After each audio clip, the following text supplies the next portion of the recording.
Hello guys, hello, this is for Taurus. Taurus, welcome dito sa aking channel, Kapalaran 888. Welcome guys. Alamin natin kung anong message, vibration, gabay, energy para sa lahat ng Taurus. This is for the week August 10 to 16. Pardon, sorry.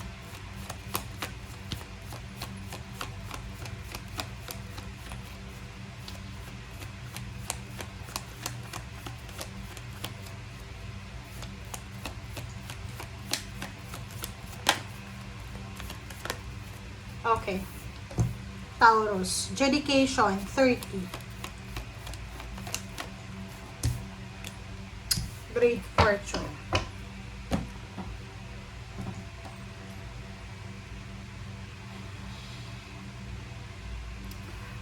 Taurus.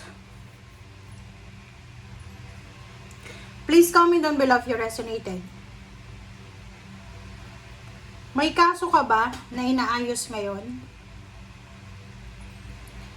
Kasi sa nakikita ko sa'yo dito, sinasabi ng bara sa'yo na posibleng may inaayos ka. Kausap mo ay abogado, pwedeng divorce, settlement, or kung ano pa man. And posibleng kung ano man tong kinakaso mo, like kung nag-involve ka sa pagkakaso sa iyong company kung saan ka nagtatrabaho, posibleng tumanggap ka ng malaking halagang pera as payment kasi pwedeng manalo ka. 30 kasi siya 30. So this is accomplishment, this is endings. Kumbaga, papabor sa'yo yung hustisya and sobrang swerte ka na pwede ka din tumanggap ng malaking halagang pera.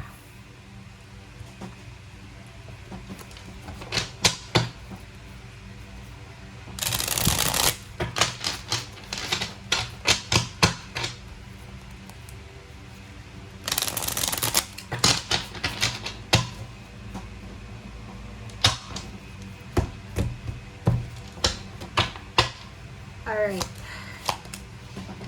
Okay, 8 of Wands sabi na eh.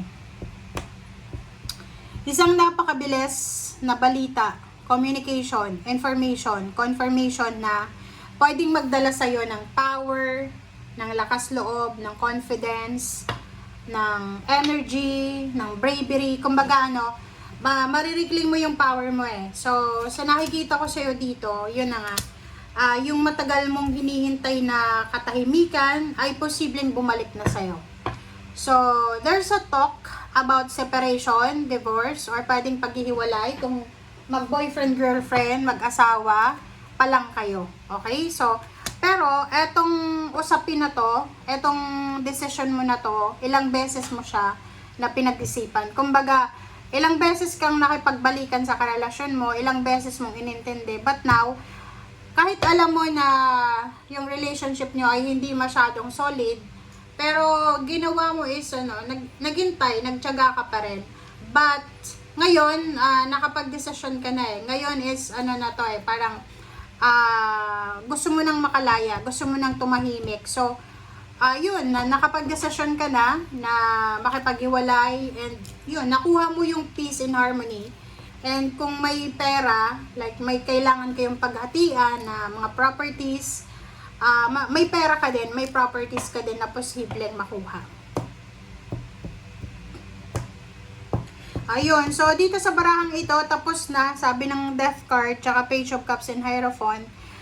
Tapos na yung yung mga obligations mo, duties and responsibilities. Tapos na daw yung mga problema mo dito, okay? Tapos na din yung pagtsatsaga mo, pagtitiis mo, and papunta ka na talaga sa real peace and happiness. Wow, congratulations guys.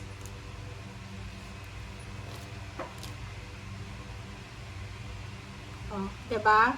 Sabi ng baraha sa'yo dito, ngayong linggong ito, makakapag-desisyon ka na kailangan mo ng hanapin yung kapayapaan.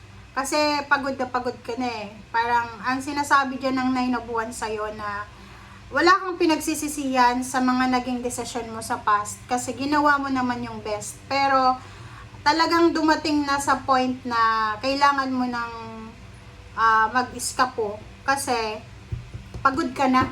Mental, physical, psychological, financial. Pagod ka na. Wow, congratulations. Congratulations, Taurus, kasi sinasabi ng barahan na nasa tamang direction ka daw. Okay?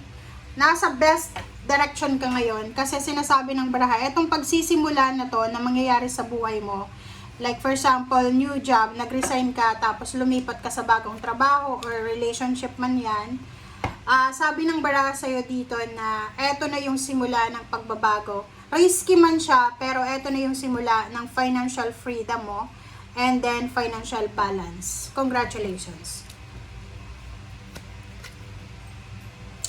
So, sinasabi ng baraha sa'yo na makakahanap ka daw, Taurus, ng trabaho na peaceful, trabaho talaga na resonated sa interest mo. Makakahanap ka talaga ng trabaho na posibleng magbibigay sa'yo ng kalma.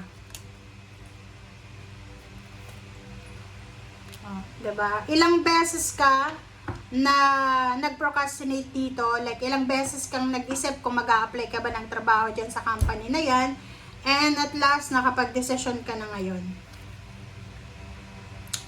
Nine of Swords, so sinasabi ng baraha sa'yo, yung mga Taurus dyan, na alam nyo na tinutu time kayo ng inyong karelasyon, wag nyo nang patagalin pa. Sabi ng baraha sa'yo dito, kailangan nyo na daw na kumilos. Okay? Sa trabaho, ganun din ha. Pag alam mo na tumatanda ka na lang dyan sa trabaho, na wala namang improvement sa buhay, sinasabi ng baraha, oras na para isipin mo na hindi sa lahat ng oras malakas ka. Okay? Kailangan mo daw na i-secure yung future mo. There's a planned travel ka na gagawin. And sa nakikita ko sa'yo dito, tuloy-tuloy na to eh. So, you're reclaiming your power. You are powerful, you are strong.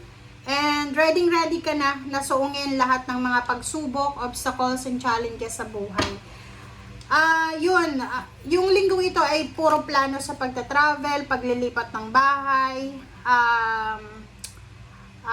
Kung hiwalayan ito ng mag-asawa, pwedeng ikaw yung mag-aalaga ng anak mo.